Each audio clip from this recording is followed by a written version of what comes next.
de gloire. Et nous avons donc été avec Jean Villa et Jean Lagarde là-bas faire un petit tour au Pays de Galles. Ce reportage a obtenu le micro d'or, le micro d'or a été attribué à Antenne 2 pour ce reportage. C'est un petit peu une introspection du rugby gallois sur donc sa nostalgie, la nostalgie du rugby gallois, la nostalgie des années de gloire du rugby des années 70. Voilà, je vous propose donc ce reportage, après nous reviendrons pour quelques brèves de rugby.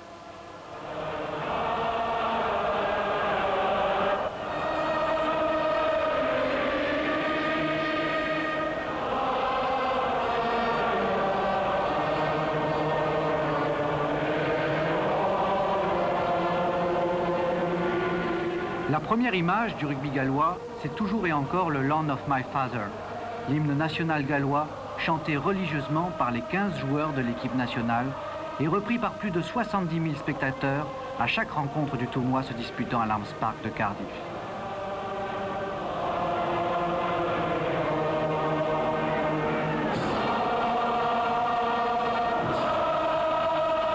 Quand vous avez la chance de vous trouver dans les tribunes, à ce moment précis, c'est un immense frisson qui vous envahit tout le corps. Le 1er février dernier, les Gallois rencontrent les Écossais. Avec une équipe rajeunie, ils doivent battre leurs adversaires pour convaincre tout un peuple. Un peuple nostalgique de son rugby des années 70, un rugby de rêve. Ce jour-là, l'équipe de Galles bat l'Écosse par 22-15. Dans le stade vide, loin des passions, Eddie Butler, capitaine des Gallois il y a 2 ans, se prend à rêver quand il revoit dans sa tête les moments forts du match. À commencer par le seul et unique essai gallois, mais qui en dit long sur les possibilités des attaquants.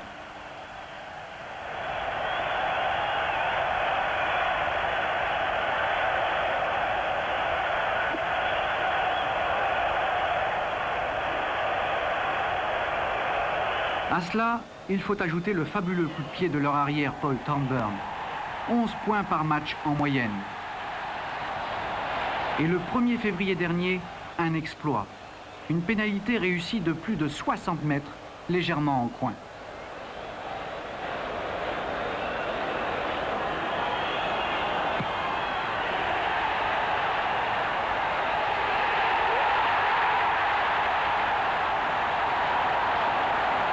Ce n'est pas tout simplement la presse qui exige un succès dans le rugby, c'est tout le peuple qui a besoin d'un succès dans le rugby pour qu'ils puissent oublier la vie dure de cette partie du monde. À 20 km au nord de Cardiff, à Pontypridd, il y a quelqu'un qui malgré lui cultive la nostalgie du rugby gallois des années 70. John Hughes est potier. Il est célèbre dans le monde entier pour avoir caricaturé dans ses poteries les plus grands rugbymen mondiaux. Son magasin est une sorte de musée où ressurgissent naturellement les gloires des années 70, beaucoup plus que celles d'aujourd'hui. Parce que le rugby gallois traverse actuellement une mauvaise période. Les gens regrettent les grands joueurs comme Gareth Edwards et les autres. Et maintenant, plus les Gallois jouent mal au rugby, plus je vends d'anciens joueurs. C'est terrible pour mon cœur de supporter, mais c'est très bon pour mes affaires.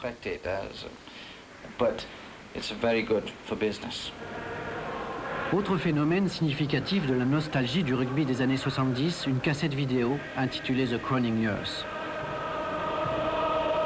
Réalisée par la BBC, le rugby gallois durant ses années de gloire de 1969 à 1979.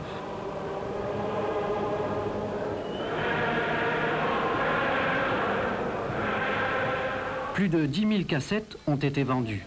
Dans ce domaine, tous les records sont battus. Un réel succès commercial. Ici, au Pays de Galles, le rugby tient une telle importance qu'une galerie commerciale du centre de Cardiff n'a pas hésité à édifier une statue en l'honneur de Gareth Edwards.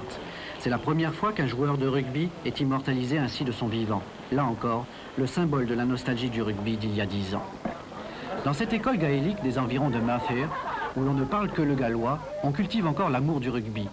Le rugby, qui il y a quelques années faisait partie de l'éducation des Gallois et était pratiquement obligatoire à l'école, ne l'est plus aujourd'hui systématiquement. Des centres de loisirs se sont ouverts un peu partout où les enfants peuvent choisir entre plusieurs autres sports, comme le golf, le basket ou le football. Des écoles gaéliques, il y en a encore une dizaine au Pays de Galles. Et dans celles-ci, le rugby est obligatoire. Il ffordd o cocho a trial Pour que le peuple gallois retrouve le goût du rugby, il faut trouver des joueurs de talent qui s'expriment plus personnellement. Aujourd'hui, ils sont trop brimés par les règles tactiques imposées à l'entraînement. Le plus important pour les joueurs, c'est de s'amuser et de retrouver l'enthousiasme de jouer comme autrefois. C'est peut-être le cas de Jonathan Davis, le nouvel ouvreur gallois. Regardez-le attaquer de sa ligne de but. Une action qui aurait pu aller loin si Lewis n'avait pas manqué le ballon. Une chose est sûre en tout cas, quand les Gallois jouent à l'Arms Park, ils sont transcendés. On préfère jouer ici à Cardiff, c'est notre terrain, c'est la terre galloise et nous faisons de notre mieux pour protéger cette terre. À l'image d'Eddie Butler, ils sont toujours nostalgiques, les Gallois. Ils ont en mémoire, dans leurs yeux et dans leur cœur, le formidable exploit de Gareth Edwards. C'était en 72 contre les Écossais. Regardez.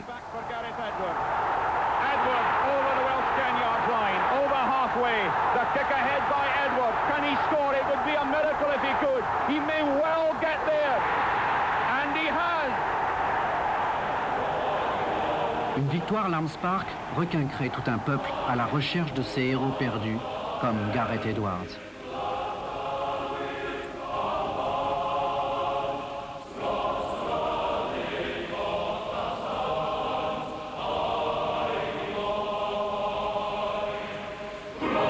Pour tout un peuple touché de plein fouet par la crise économique et qui pendant 10 ans a compensé ses difficultés avec un rugby de rêve, pour tout un peuple qui aujourd'hui ne retrouve plus dans son rugby national la compensation d'une vie de plus en plus dure, pour tout ce peuple gallois si attaché aux traditions et aux souvenirs, l'important consiste à retrouver rapidement une équipe de rugby digne de celle des années 70, les années de gloire.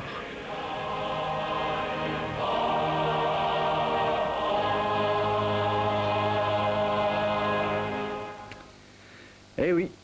Alors, est-ce que les Gallois retrouveront, à l'occasion de cette Coupe du Monde, son rugby des années 70? Nous le saurons lundi matin. Nous aurons rendez-vous ici à 5h moins 10, comme à chaque match que nous retransmettons. C'est ce que l'on peut espérer, vous qui connaissez bien, Yvan, le rugby gallois. Alors, quelques petites